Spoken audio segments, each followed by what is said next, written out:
Casado casa quiere Ulises Culebro 10 comentarios. Ver comentarios en homenaje y agradecimiento eternos a Teseo. Los atenienses decidieron conservar el barco con el que este héroe de leyenda retornó feliz tras liquidar, con la inestimable ayuda de Ariadna, al célebre Minotauro de Creta.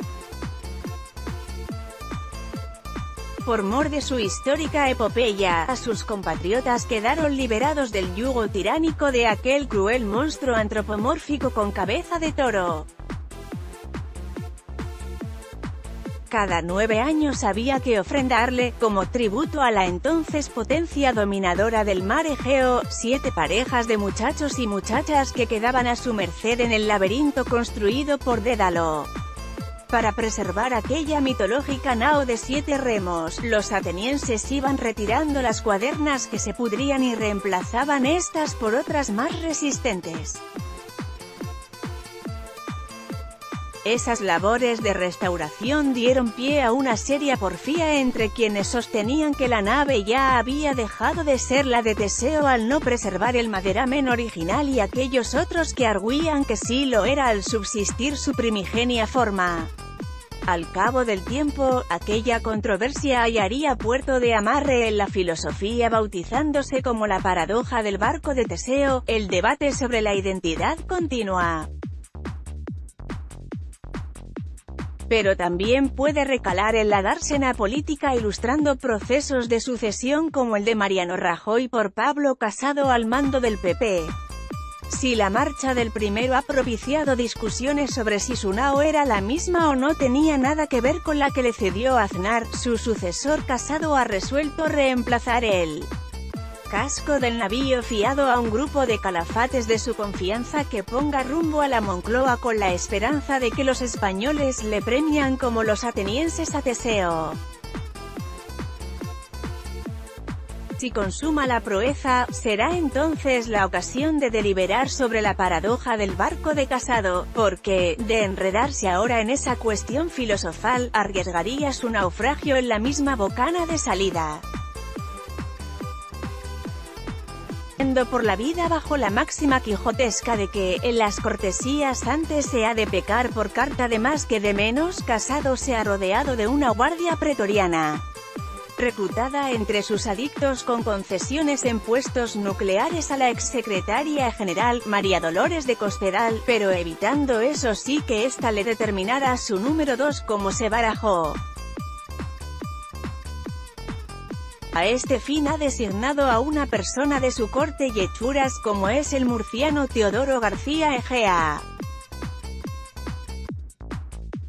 Erigiéndose en ama de llaves de la candidatura de Casado, Cospedal atesora parcelas clave de poder, como la portavocía del Congreso, con la exministra Dolors Montserrat, o áreas donde se guisan las listas electorales, con Vicente Tirado, vicesecretario de Política Autonómica y Local, y Juan Ignacio Zoido, presidente del Comité Electoral. Empero, para esquivar el trágico desenlace de la Rebeca de Hitchcock, Casado ha evitado que Cospedal asuma el papel de la señora Danvers y se apodere de la mansión de Manderley, dictando el designio al mismísimo Lord de Winter y condenando al ostracismo a los que no son de los suyos.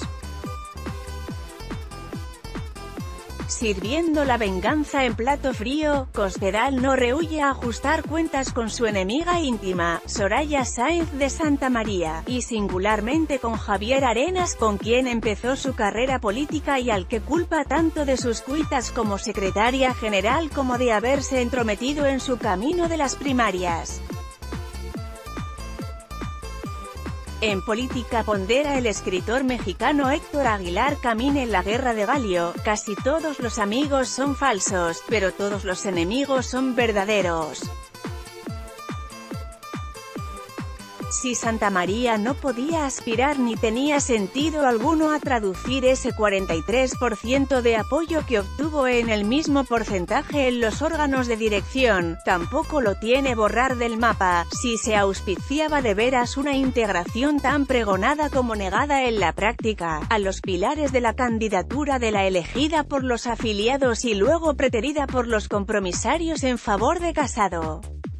mucho menos después de que Santamaría ofreciera a su contrincante la Secretaría General en los prolegómenos de la votación final que dilucidó la presidencia del PP. Con un acuerdo de última hora para reacomodar a algunos orallistas renombrados en los grupos parlamentarios y evitar situaciones humillantes, como desterrarles al gallinero o detrás de una columna como primer paso a buscar un hueco a la propia Soraya y a su guardia de corps, Báñez, a Johnny Serna. Casado ha soslayado la tentación del vae victis, ay de los vencidos.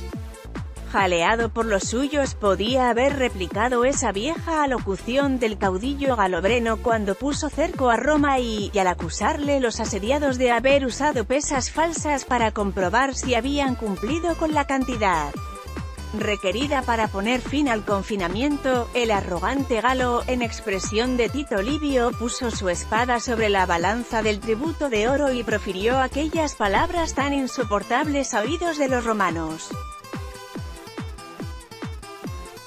Por oído ajeno, Casado atiende el consejo que el secretario de Defensa de Estados Unidos, Robert McNamara, le dio al presidente Johnson nada más llegar a la Casa Blanca tras el asesinato de Kennedy. Cuando le inquirió su opinión sobre si debía sustituir al director del FBI, John Edgar Hoover, esta fue su recomendación: presidente, es mejor tener al indio dentro de la tienda meando hacia afuera, que fuera meando hacia adentro. Este es un riesgo que Casado podía haber asumido, convencido de que el bando de Santamaría se diluirá en días y que más pronto que tarde se pasaría con armas y bagaje. Mucho más cuando hay que perfilar listas electorales en cascada para los comicios andaluces, municipales, autonómicos, europeos y, en cualquier momento, generales, dado el alto grado de precariedad en que desenvuelve su acción de gobierno Pedro Sánchez, como constató amargamente el viernes al ser aplastado por el techo de gasto presupuestario. Es lo que el cachazudo Jesús Posada, expresidente de las Cortes, llama no apearse del tío vivo. Un día puedes estar montado en la moto, otro en el coche de bomberos y mañana en la ambulancia de esa atracción ferial, pero lo importante es no caerse del carrusel.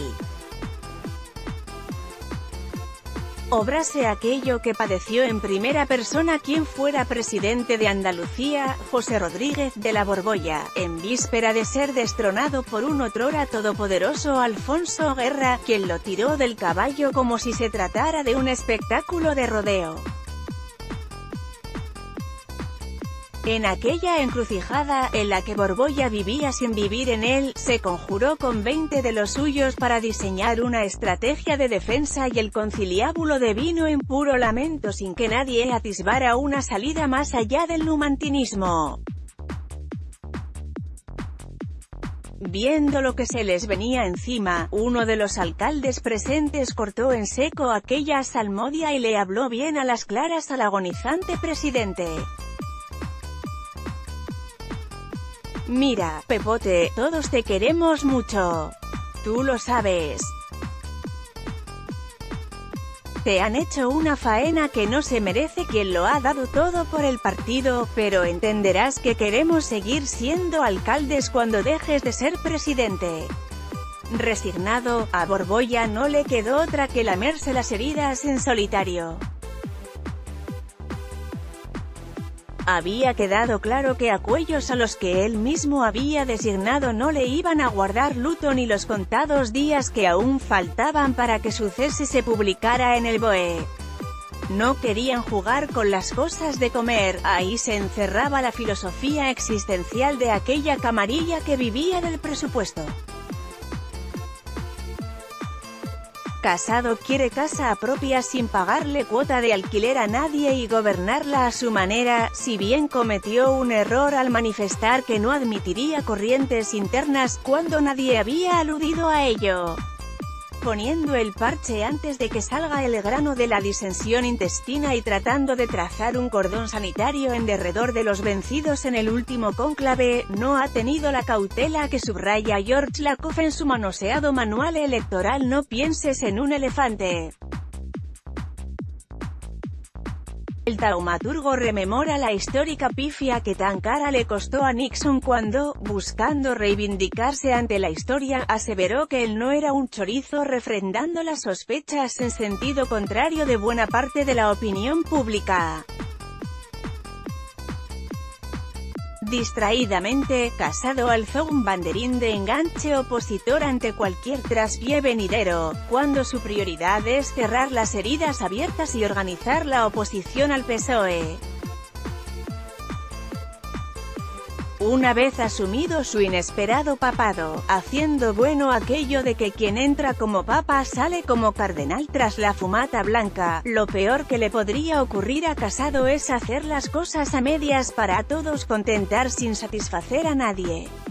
Sobre el peligro de los falsos buenos comienzos ya coligió Gracián en su oráculo Manual y Arte de la Prudencia, en casa de la fortuna, si se entra por la puerta del placer, se sale por la del pesar, y al contrario. En este sentido, si el amor vive en las palabras y muere en las acciones, los buenos propósitos de Casado deben traducirse en acciones que eviten que el PP se sume en una crisis de dimensiones grasianas en la que lo viejo no acabe de morir y lo nuevo no termine de nacer. En esa incertidumbre sin granar se debate un partido de poder que, inmerso en un apreciable retroceso electoral, se ha venido descomponiendo a ojos vista a causa de unos dirigentes que se repartían entre quienes se tentaban la ropa y los que se tentaban las navajas del ajuste de cuentas. Para evitar males mayores, en las sedes parecía colgar un cartel análogo al que figuraba en algunos bares durante la crisis: queda terminantemente prohibido preguntar cómo está la cosa.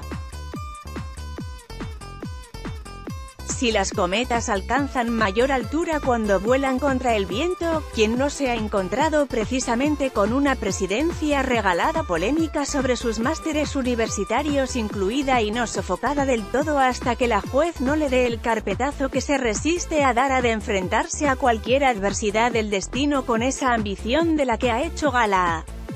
En este sentido, no le faltaba razón a Raymond Aron cuando fundamentaba que la acción política es pura nada cuando no es un esfuerzo inagotable para obrar con claridad y no verse traicionado por las consecuencias de las iniciativas adoptadas. Fue lo que guió a Teseo a exterminar al Minotauro de Creta. Te puede interesar. Relacionados.